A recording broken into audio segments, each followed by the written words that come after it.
দুর্গাপূজার শেষ মুহূর্তে প্রস্তুতির বিষয়ে জানাতে সিরাজগঞ্জ থেকে সরাসরি যোগ দিচ্ছেন সহকর্মী সাজিরুল ইসলাম সঞ্চয়। সঞ্চয়, পূজার শেষ মুহূর্তে প্রস্তুতির বিষয়ে বিস্তারিত জানাবেন।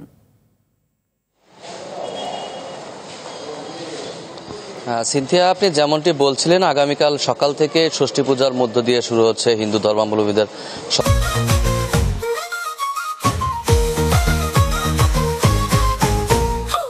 সবচেয়ে বড় ধর্মীয় উৎসব শারদীয় দুর্গাপূজা, যার যে উৎসবকে সামনে রেখে কিন্তু ইতিমধ্যেই সিরাজগঞ্জের যে মণ্ডপগুলো রয়েছে সেখানে সাজ রব বিরাজ করছে। আপনাকে একটু জানিয়ে রাখতে চাই যে এবছরে কিন্তু সিরাজগঞ্জের 501টি স্থায়ী এবং অস্থায়ী মণ্ডপে দুর্গাপূজা শারদীয় দুর্গোৎসব অনুষ্ঠিত হবে। ইতিমধ্যেই কিন্তু এই স্থায়ী যে মণ্ডপগুলো রয়েছে সেই মণ্ডপগুলোতে ত্রিনয়নী দেবী দুর্গার যে প্রতিমা সেটি স্থাপন করা হয়েছে। অন্যান্য যে অস্থায়ী মন্দিরগুলো রয়েছে সেই মন্দিরগুলোতেও কিন্তু দেবী দুর্গা, কার্তিক, গণেশ, লক্ষ্মী, সরস্বতীর যে প্রতিমা সেগুলো কিন্তু আজকের দিনের মধ্যেই স্থাপন করা হবে বলে আমরা জানতে পেরেছি।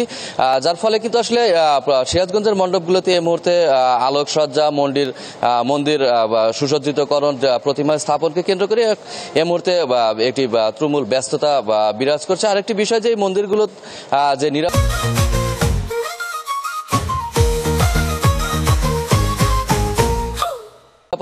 নিরাপত্তা ব্যবস্থা দেখভালের জন্য ইতিমধ্যেই কিন্তু প্রতিটি মণ্ডপেই আনসার সদস্যদের মোতায়েন করা হয়েছে। মোতায়েন রয়েছে পুলিশ সদস্যরাও। আর আইনশৃঙ্খলা রক্ষাকারী বাহিনীর অন্যান্য যে ইউনিটগুলো রয়েছে তাদেরও কিন্তু যে টহল, সে টহল জোরদার করা হয়েছে যেন কোনো বিশৃঙ্খলা সুযোগ সৃষ্টি না হয়। আরেকটি বিষয় আপনাদেরকে জানিয়ে রাখতে চাই যে প্রতি বছরই কিন্তু দুর্গাপূজাকে কেন্দ্র করে সিরাজগঞ্জ শহরকে বর্ণিল আলোয় আলোকিত করা হয়। সারা শহর জুড়ে বিভিন্ন ধরনের আলো জ্বালিয়ে শহরকে রঙিন করে তোলা হয়। সেই লাইটিং যে আলোকসজ্জা সে কাজ কিন্তু ইতিমধ্যে সম্পন্ন হয়েছে।